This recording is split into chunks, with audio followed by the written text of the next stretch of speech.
Okay, तो अब यहाँ पे देखिए, सबसे पहले हम अगर डेफिनेशन देखते हैं, so what is percentage? The term percentage means for every 100, हर एक 100 में से किसी वैल्यू का होना क्या कहलाता है? परसेंटेज। ओके, कैसे डिनोट करते हैं हम?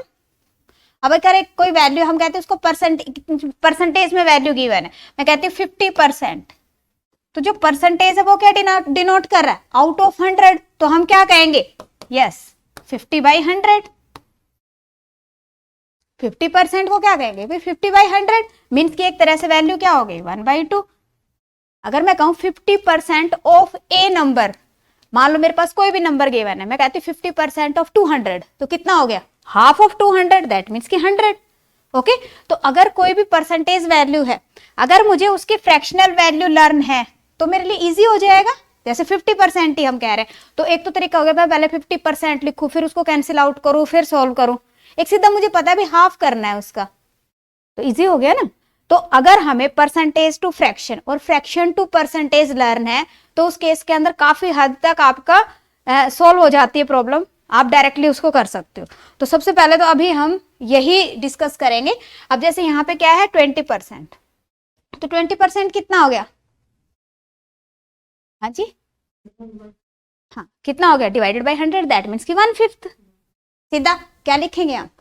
1/5। अगर मेरे पास में वैल्यू है 500, तो हम कहेंगे 20% ऑफ 500, तो हम क्या कहेंगे? सीधा 1/5, तो 100 आ गया।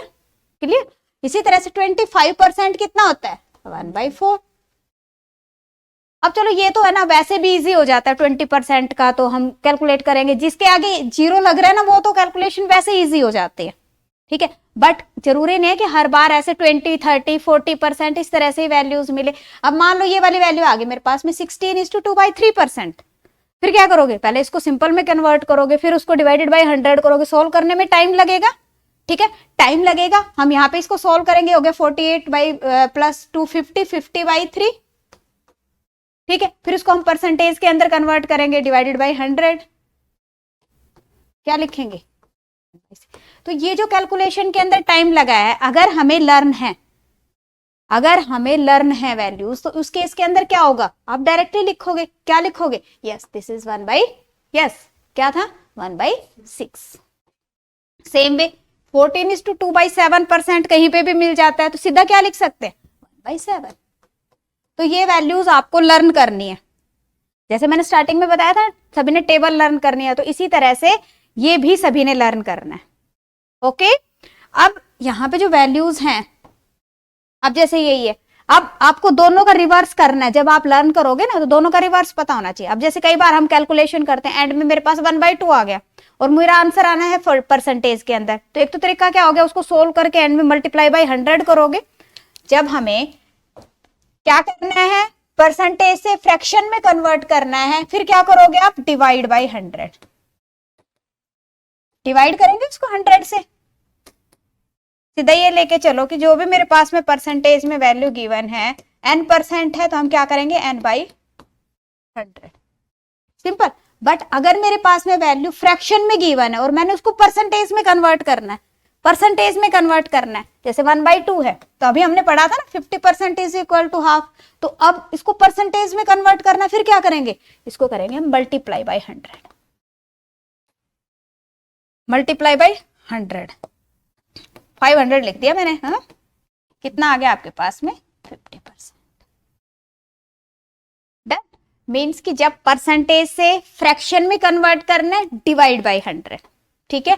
फ्रैक्शन से परसेंटेज में कन्वर्ट करना, मल्टीप्लाई बाय 100। अब आप कहोगे मैडम बिल्कुल बेसिक पढ़ा रहे हो, इतना तो हमें आता है ना माइंड में कि हाँ मैडम बिल्कुल बेसिक करवा रहे हैं। बट मैं यही कह रही हूँ कि जो छोटे छोटे पॉइंट्स है ना, ये सारी जगह यूज होने हैं, तो ये बेसिक जरूरी है। ज्यादा टाइम नहीं लगाएंगे, एक बार ये क्लियर हो गया, उसके बाद क्वेश्चंस फास्ट लेके चलूंगी मैं, आपको फास्ट कराएंगे क्वेश्चंस ना, ठीक है। तो अब यहाँ पे जल्दी से वैल्यू बताओ आप मुझे, इनकी जल्दी से वैल्यू बताएंगे। आप समझ आ गया? This is 50%, this is 25%। अब 1/7 क्या था? अभी पढ़ा था हमने, 14:2/7%। 2/5 कितना होगा? अब जरूरी नहीं है कि आपको हर बार वैल्यू 1/1 में मिले, तो हमें 1/, की अगर वैल्यू पता है तो 1/5 क्या होता है? 20%, तो 2/5 कितना हो गया? 40%। Okay, simple. तो कहीं पे भी जैसे 2/5 दिखा तो हम सीधा क्या लिखेंगे, इतना परसेंट डायरेक्टली। ये हो गया आपकी एक तरह से माइंड की कैलकुलेशन है डायरेक्ट। तो ये कुछ वैल्यूज है, यहाँ पे मैंने आपको एक टेबल प्रोवाइड करी है।